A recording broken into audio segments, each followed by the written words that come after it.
I had always prided myself on being a professional. Working at the marketing firm was a dream come true, especially under the mentorship of Jack, my boss.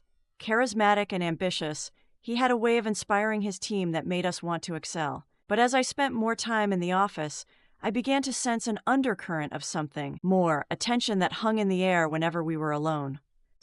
It all started with a project we were working on together. State nights in the office turned into conversations that felt personal, charged with an energy that left me feeling both exhilarated and uneasy.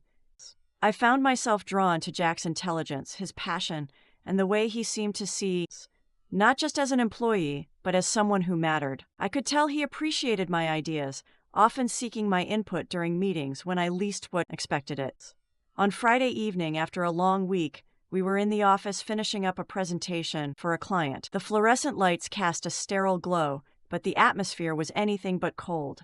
As we reviewed the slides, our shoulders brushed against each other, and I felt a jolt of electricity that made my heart race. It was in that moment that I realized how much I admired him, how much I craved his approval. "Do you ever feel like we're on the edge of something?" Jack asked, his gaze intense. "On the edge of what?" I replied, trying to keep my tone light, "Of taking our work to the next level. Or maybe something more." He leaned back in his chair, a hint of a smile playing on his lips. The words hung between us, heavy with implication. I knew I should laugh it off, maintain my professionalism, but the thrill of the unspoken possibilities sent my mind racing. Did he mean what I thought he meant? The tension had grown palpable, and I could feel my pulse quicken. "Maybe," I said softly, feeling a rush of vulnerability, "but we have to focus on the project first." "Of course," he replied, but I could tell he wasn't ready to let it go. The glint in his eyes spoke volumes, and for a moment I wondered if we were both teetering on the brink of crossing a line we shouldn't. As the clock ticked closer to midnight, the office grew quieter, and the world outside faded away. The air was thick with possibilities, and I felt caught in a whirlwind of emotions. I wanted to keep things professional, but the connection was undeniable. Finally, we wrapped up our work and decided to take a break. The clock tick suggested we head to the locker room to freshen up before our final review. I hesitated but agreed, my heart racing at the thought of being alone with him in such an intimate setting. Little did I know that this would be a turning point in our relationship, setting the stage for what was to come. As we entered the locker room, the atmosphere shifted. The stark fluorescent lights were replaced by a softer, more subdued glow. It felt like stepping into a sanctuary, away from the stresses of work and the prying eyes of colleagues. The air was filled with the faint scent of soap and shampoo, a reminder that this space was meant for relaxation. I hung my bag on a nearby bench, and Jack moved to the lockers at the far end. I could hear the sounds of him rummaging through his belongings, the metallic clinks echoing softly in the quiet room. I took a deep breath, trying to calm the fluttering in my chest. Was I really going to share this moment with him? "Hey, do you want to grab a drink after this?" he called out, his voice light but laced with a hint of something deeper. "Sure, that sounds nice," I replied, trying to sound casual. My heart raced at the thought of spending more time with him outside the confines of the office. As I leaned against the wall, I caught a glimpse of him through the mirror. Jack was tall and fit, his dark hair slightly tousled. There was a magnetism about him that I had always found attractive, but now, in this relaxed setting, it felt magnified. The way he carried himself exuded confidence, and I couldn't help but admire the way he seemed so at ease. Suddenly he turned to me, his expression serious. "Nancy, can I ask you something?" I straightened, curiosity piqued. "Do you ever think about what happens when lines blur in the workplace? About how easily we can cross them?" His eyes locked onto mine, a mix of vulnerability and intensity radiating from him. I swallowed hard, the weight of his words hanging in the air. "I think it's something we have to be careful about," I said, my voice steady despite the rush of emotions. "We have our careers to think of." "Right," he replied, his gaze unwavering. "But sometimes I wonder if it's worth the risk." The tension in the room thickened, and for a moment I was unsure how to respond.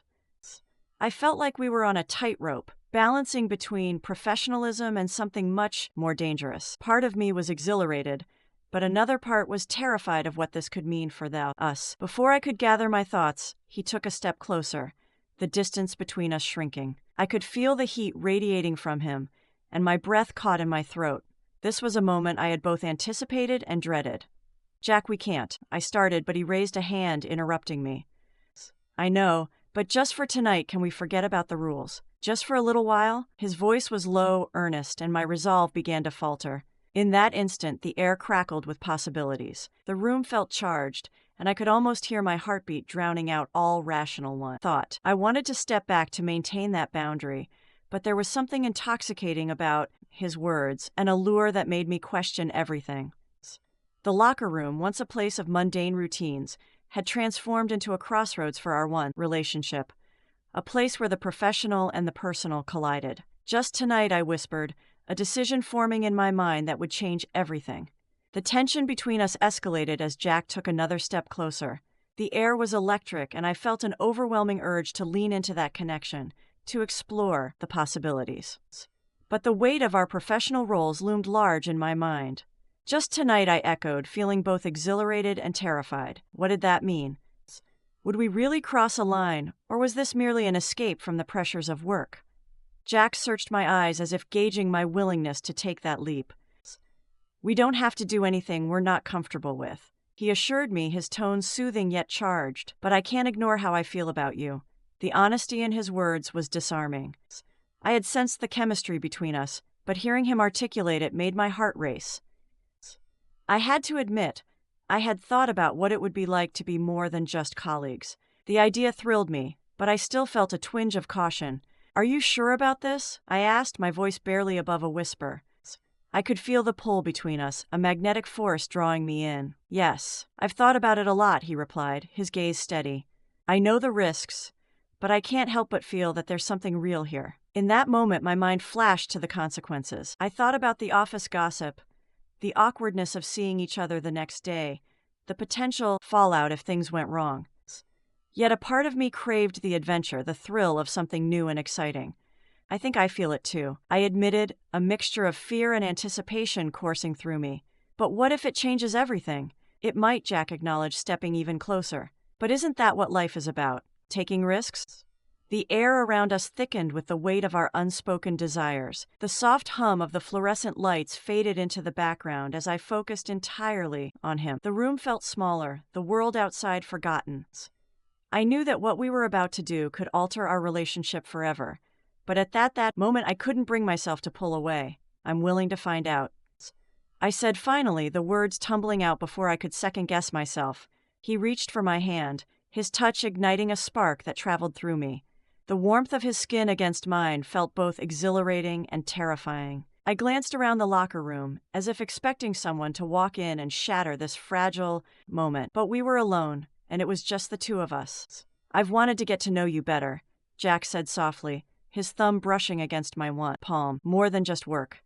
As I met his gaze, I saw a reflection of my own feelings, a mixture of longing and uncertainty. Me too, I confessed, feeling emboldened. But let's take it slow. Slow is good, he agreed. He smiled genuine. Let's just enjoy this moment. With that, we began to talk, sharing stories about our lives, our dreams, and what we wanted from the future. The conversation flowed easily, laughter punctuating the air, dissolving the tension that had once filled the room. I felt a connection deepen, the boundaries of our professional relationship blurring even further.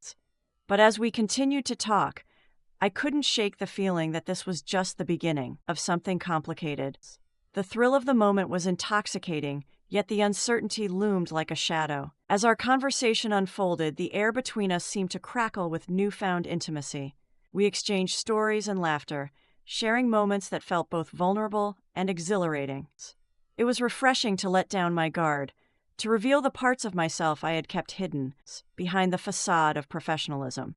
I quickly listened intently, his eyes sparkling with interest, and I felt a connection that surpassed anything I had ever experienced in the office. But as the minutes turned into hours, I began to realize the implications of what we were doing. I was standing on the precipice of something that could redefine my life, my career, my life, friendships, and my own sense of self. It was thrilling yet terrifying. Do you think this will change things between us? I finally asked, my voice tinged with uncertainty. Maybe, Jack replied, his tone contemplative, but I think change can be good. It's all about how we handle it. If we can be honest with each other, I believe we can navigate this. His words struck a chord, but I couldn't help but feel a pang of doubt. Would we be able to maintain our professionalism? But our colleagues noticed the shift in our dynamic. Just then, the sound of footsteps echoed from the hallway, breaking the momentary spell we had woven. Panic surged through me as I glanced toward the door. The last thing I wanted was for someone to walk in and witness us in this vulnerable state. "Let's wrap this up," I suggested, my heart racing. "We should probably get back." Jack nodded, but he didn't immediately pull away. Instead, he gently squeezed my hand, his eyes locking onto mine with a mix of warmth and intensity. "I'm glad we had this time together, Nancy. Whatever happens next, I want you to know that you matter to me." His words washed over me, filling me with a sense of comfort. But the reality of our situation loomed large. I pulled away reluctantly, the warmth of his touch lingering on my skin. As we exited the locker room, I felt a strange mixture of exhilaration and dread. The office was quiet, the glow of the computer screens casting a soft light in the otherwise dim room. I stole a glance at Jack, who was still wearing that captivating smile, but there was a flicker of concern in his eyes. "Are you okay?" he asked, his voice low. "I'm just processing everything," I replied, trying to steady my breath. "This could get complicated." "I know," he said, his expression serious now, "but let's take it one day at a time. We'll figure this out together." I nodded, appreciating his understanding. But as we made our way back to our desks, I couldn't shake the feeling that things would never be the same. The uncharted territory we had ventured into was exhilarating, but it was also fraught with risks. The following weeks unfolded with a blend of excitement and tension. We continued to work closely together, but there was an unspoken agreement that we would keep our personal connection discreet. Every shared glance, every brush of our hands felt charged with unexpressed feelings. I found myself constantly evaluating our interactions, trying to navigate the fine line between personal and professional. Yet, as days turned into weeks, the thrill of our moment in the locker room began to feel like a double-edged sword. I cherished the connection we had forged, but the pressure of secrecy weighed heavily. One afternoon, as I was organizing files at my desk, I overheard two colleagues chatting. Their conversations centered on office dynamics and the challenges of workplace relationships. My heart sank as I listened, knowing that if rumors began to circulate, it could jeopardize everything. I caught Jack's eye across the room and we exchanged a look that spoke volumes. We both understood the stakes, the precariousness of our situation. That silent acknowledgement only deepened the bond between us, but it also heightened. One evening, as we were leaving the office, Jack stopped me at the door. "Hey," he said, his voice low. "Can we talk?" "Sure," I replied, my pulse quickening. We stepped outside into the cool evening air and I braced myself for what he had to say. "I've been thinking about how we navigate this," he began. "I don't want to lose what we have, but I also don't want to hide it forever. We need a plan." I nodded, appreciating his honesty. "I agree, but what does that look like for us?" Jack paused, looking out into the distance as if contemplating the possibilities. "Maybe we can start by being more open with each other. Let's keep our conversations honest, and if we feel overwhelmed, we take a step back." "That sounds fair," I replied, relief washing over me. "I think that will help." As we stood there in the fading light, I felt a renewed sense of hope. Yes, we were treading a complicated path, but we were doing it together.